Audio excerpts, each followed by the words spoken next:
अस्सलाम वालेकुम रहमतुल्लाहि व बरकातुहू। मेरे प्यारे दोस्तों और मेरे अजीज बच्चों, मैं आपको ज़ैन की शरारत का एक वाक़या सुनाता हूँ, ज़रूर सुने।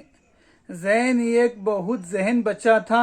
वह हमेशा अपनी जमात में अव्वल आता, अपनी ज़हन की वजह से बहुत सारे मुकाबले में हिस्सा लेता और कोई ना कोई पोजीशन हासिल कर ही लेता। लेकिन ज़हन होने के साथ साथ वो बहुत शरारती था। सब उसको बहुत प्यार करते थे, मगर उसकी शरारतों की वजह से बहुत तंग भी रहते थे। कभी किसी मोहल्ले में किसी के घर की घंटी बजाकर भाग चला आता, तो कभी किसी बच्चे को मार कर भाग आता। फिर बच्चे की अम्मी शिकायत लेकर ज़ैन की अम्मी के पास आती। दिन भर में 2-3 शिकायतें तो ज़रूर आती। जहां सब उसकी जहनियत की वजह से बहुत पसंद करते थे, वहीं उसकी शरारतों की वजह से बहुत परेशान भी थे।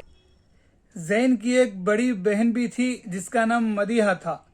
वो मदीहा को हमेशा तंग करता था। ज़ैन की माँ उसे बहुत समझाती, मगर अपनी शरारतों से बिल्कुल बाज ना आता था। एक दिन ज़ैन स्कूल से घर आया तो मदीहा दरवाजे पर खड़ी थी। ज़ैन ने देखा कि उसकी अम्मी किचन में खाना बनाने में मसरूफ है, तो ज़ैन ने एक शरारत सूझी। उसने मदीहा को स्टोर रूम में रखे एक संदूक में बंद कर दिया और अम्मी को बोला, जब स्कूल से आया था तो मदीहा दीदी दरवाजे पर खड़ी थी और अब घर में कहीं भी मिल नहीं रही है। जब उसकी अम्मी ये सुनी तो बहुत परेशान हुई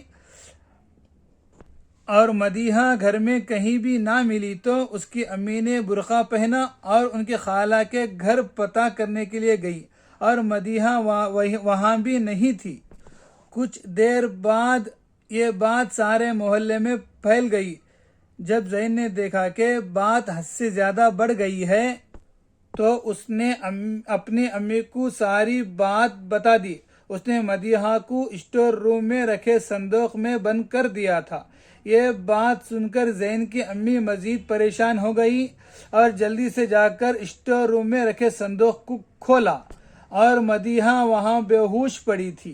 मदीहा को संदूक से निकालकर सीधा अस्पताल ले जाया गया, जहां डॉक्टर ने बताया कि अगर थोड़ी सी देर हो जाती तो मदीहा की जान भी जा सकती थी। जब ज़ैन को यह पता चला कि उसकी शरारत की वजह से उसकी बहन की जान जा सकती थी, तो ज़ैन बहुत शर्मिंदा हुआ और अपनी अम्मी से माफी मांगी और वादा भी किया कि वो आइंदा कभी शरारत नहीं करेगा और अपनी बहन का ख्याल रखेगा, और उसकी अम्मी ने उसे माफ कर दिया। तो मदीहा भी ठीक होकर घर वापस आ गई। तो ज़ैन ने मदीहा अपनी दीदी से माफी मांगी और ज़ैन अपनी बहन को कभी तंग नहीं करता और शरारत भी नहीं करता। इस वाक़ये ने ज़ैन को वाकई बदल दिया। मेरे प्यारे बच्चों, इस वाक़ये से आपको ये सीख लेना चाहिए कि अपनी माँ और बहन को कभी तंग करना नहीं चाहिए।